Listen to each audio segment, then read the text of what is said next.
Hi, folks. We will be streaming later tonight on how to study the Bible, but just giving a quick shout out to this video. You can watch the full video, but it tells you what's happening to Christians around the world and the media failing to speak out of what's happening to Christians.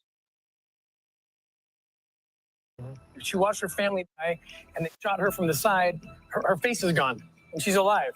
This is so real. It's so real, and the West media won't wake up. They don't care.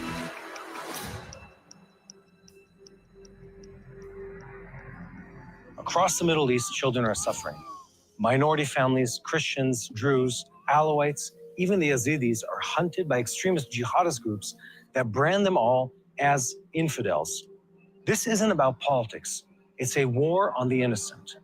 Girls sold like property, forced marriages, trafficking across borders, and boys torn from their homes, drilled and turned into fighters. Entire families have vanished, and thousands of children are still missing. Their names swallowed by camps, by prisons, and the black market. This is what a death cult truly looks like. The land of Syria shows the pain in real time. In the south, even hospitals weren't safe. Uniformed men filmed killing an unarmed civilian inside Sueda's main hospital. And across the country, the ground itself is a trap. Landmines and leftover bombs keep shredding small bodies long after battles have moved on. More than 100 children were killed or wounded in a single month from unexploded bombs. You know your business better than anyone, right? So why not build an app to run it with Base 44? This finance... Kids just...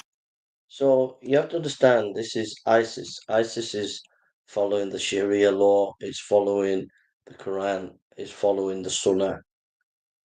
And this is what they've been doing in Syria and in those areas.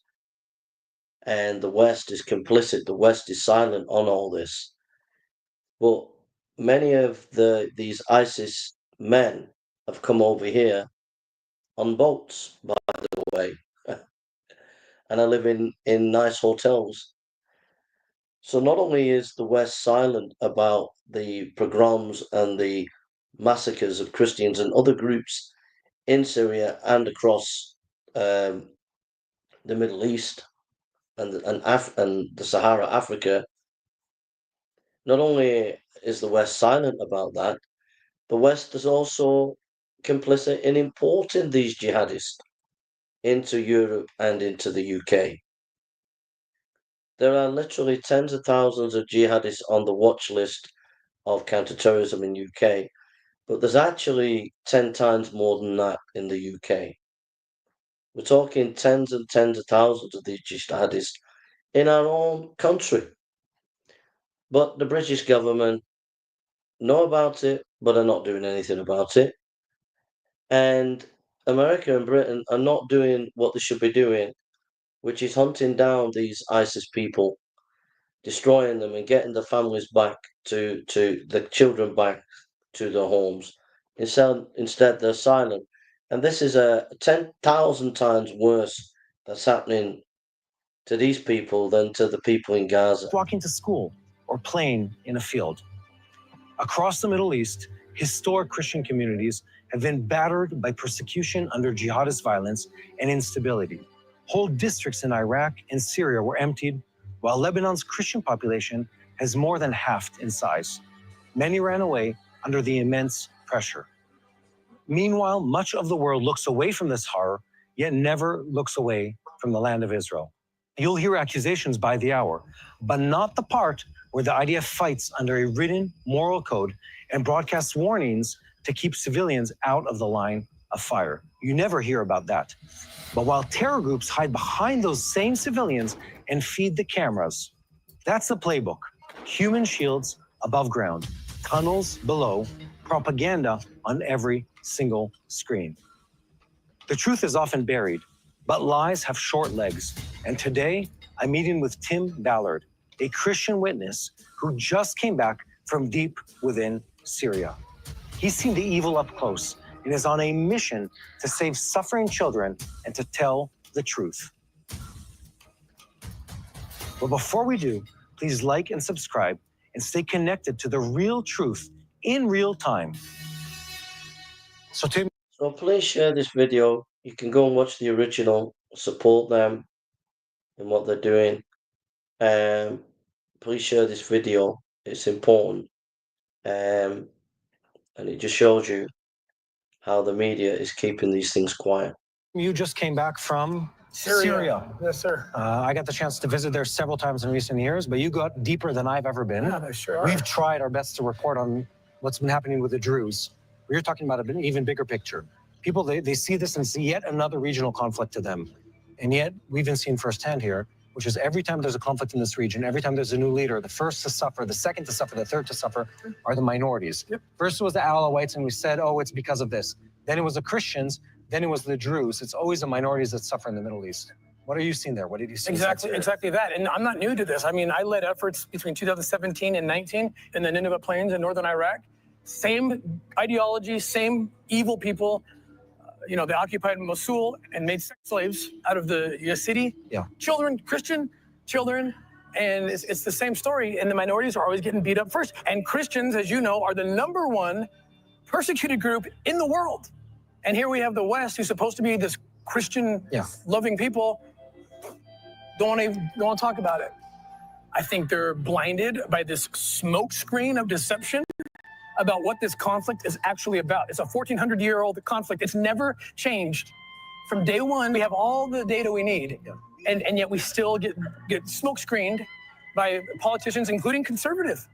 It's bizarre to me, but we're going to change it. I'm going to do everything I can to change it. You're in Syria. Yeah. And I think the big unknown here, like the X in the equation, is why is it that this thing is happening and no one's talking about it? Maybe it blipped on the headlines for a couple days, and oftentimes it's said, and I remember this amusingly, it says Israel attacks in Syria. Meanwhile, there's literally an attempted genocide taking place in Syria, and no one's talking about it. I'm not a politician. I don't have a network. I have no agenda to carry other than rescuing God's children. That's it. That's it. Because the lies are hurting my efforts to rescue children. Truthfully, that's what's going on. The same people who used to support me are hurting me by lying about the conflict in Israel. What's happening is genocide. It's October 7th, but on steroids. There's 700,000 Druze and Christians. These Druze people are amazing. I've been in their homes. I've been gathering intel, going to their villages, and they are from the lineage of Jethro. Okay? Jethro is a very important person in the Old Testament. Jethro rehabilitated Moses. Jethro taught Moses how to establish a government. It's all there, so he could do it right. The founding fathers of America utilized more than any other source the Old Testament to create one nation under God. We're connected in more ways than one to these people, and they're the praetoriat for the Christians. The 3 Christian villages in the last weeks that we're just there were slammed, ripped apart, crosses burning. And who took them in? Who took care of them? The Druze people, under the tradition of their father Jethro, they took them in. So we all are connected to this in multiple ways, and it's genocide. It's an evil ideology that teaches them to kill the infidels. Christians and Druze and Jews are infidels, and that's what they're doing. There's only one thing: we got to kill them, because God will be happy and give us, 42 virgins in heaven if we do it. That's what this is. It's that stark, and it's that evil. These are peaceful villages. They support the governments. They want to participate with Damascus, just like they participate here. I mean, I can't tell you how many Druze soldiers I met who work in and proudly with their brothers in the IDF. I mean, it's just unbelievable. You present this question mark saying, look, people around the world are quiet about what's been happening in Syria. And I'll say this, I look at this from someone who lives in the Middle East, and I look at it and I say there's a systematic, intentional ignorance of what's happening here, where unless it's a topic that clicks exactly into place where they can say, writing a book is hard. Knowing if it's good, even harder. Meet manuscript analysis. oh, I know this one, I'm for Israel, I'm against Israel. It just never hits the radar for anyone. And it happened in Iraq, it happened with ISIS, it happened with the Arab Spring. And you look at this, like, these people declare themselves to be like the beacons of justice and hope around the world, and yet they're silent every time something goes wrong. Just last month, the US pulls out Ashar's government, so El Julani, depending on the day of the week, whatever his name is, They pull him out of like the most wanted list and say, look, this guy's reformed. He's no longer the arch terrorist that he was a couple of years ago to fight alongside ISIS and Bab al-Shabaab and all these different organizations. Now he's a different guy. He's wearing a suit. Now he speaks nicely. He's the same guy he was before. But they choose to ignore what he's actually doing and follow the rhetoric because for some reason it's more comfortable for them. I don't know how to explain it. Maybe you have a better explanation to that. Well, the only way I can explain it is you can say what you want, but action is what tells me who you are. Yeah. And he's letting this happen. If he didn't do it himself, he's letting it happen. We're screaming to him to stop it, help it. We can get provisions, and the IDF is ready to go. But the roads are blockaded right now. People are dying right now as we're talking. And so, look, I don't care what you're wearing. I don't care what your past was. If you're reformed or not, show me. Just show me right now. You can do it right now and show me. So what can people do? Someone sitting at their house in Canada, North America, Philippines, wherever they are. First and foremost, educate yourself. Okay, I'm doing everything I can on my social media, and we're putting all the raw footage. Luckily, we're not being censored, thank God, because we need to show people what's happening. The people also donate to us, the Tim Ballard Foundation. We literally stood up the foundation just for this. We weren't planning on doing it. We just stood it up because we're like, we need help right now.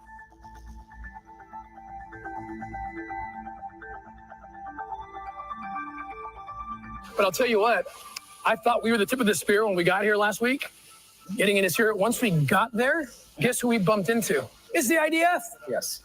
No cameras. They don't know what's going on. I'm going to be their voice because they're out there forward deployed. They don't care. Christian, Druze, there's no Jews out there. They're out there because it's the right thing to do, because they love God and they love their neighbor. And they're literally bringing in Christians and Druze and saving their lives. I watched them do it.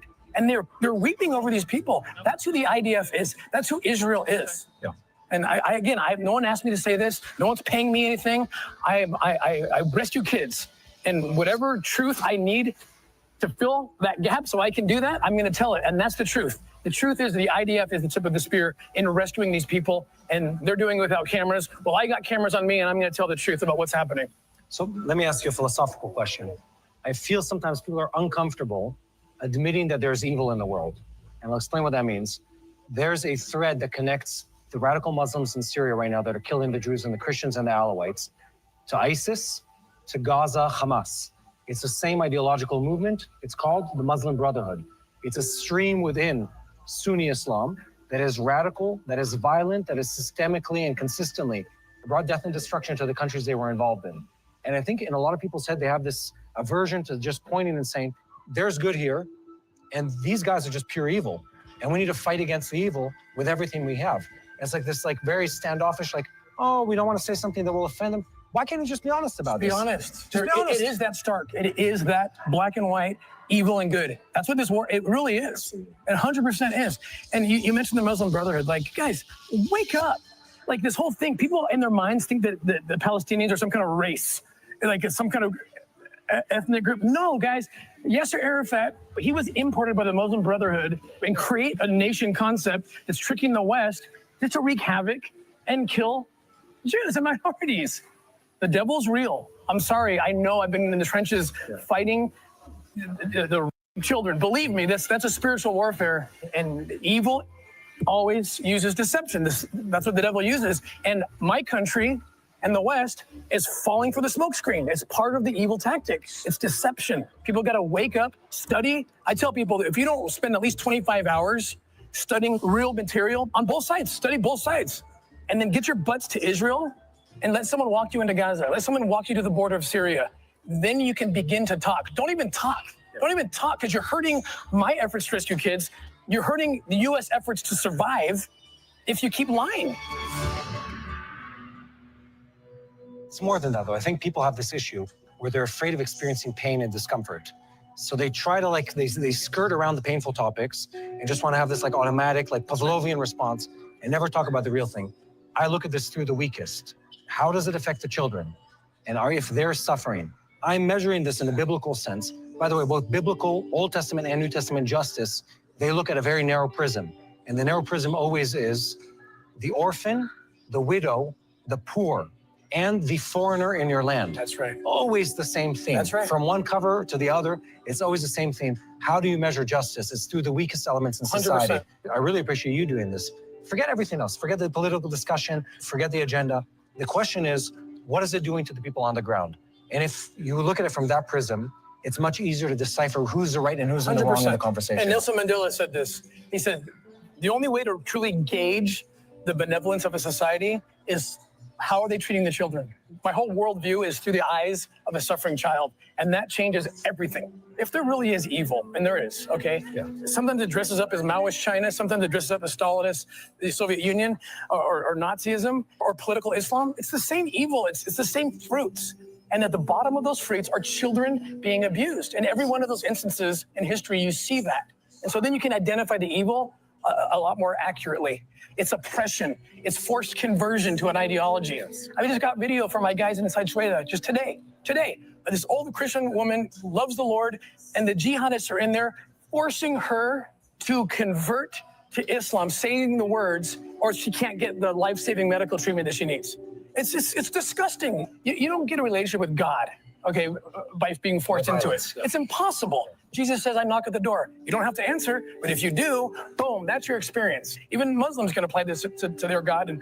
But if you're like this, do it. There's no spiritual experience, which means that these jihadists aren't trying to create spiritual experiences. It's a political movement, and it's about power and dominance. It's not religion. It's not religion.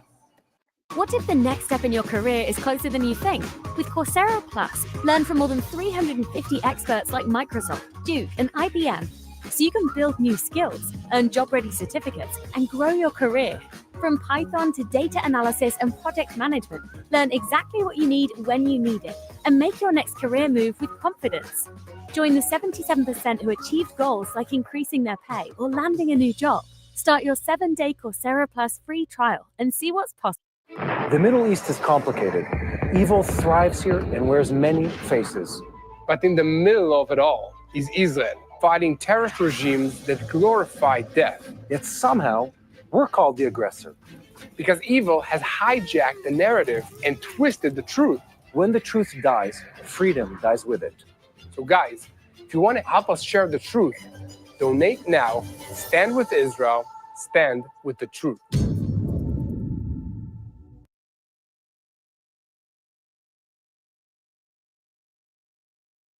Okay, the reason I put that video on is just to show you that there are many people that are being killed, tens of thousands being killed by jihadists in Syria and across that hemisphere, and it's not being reported.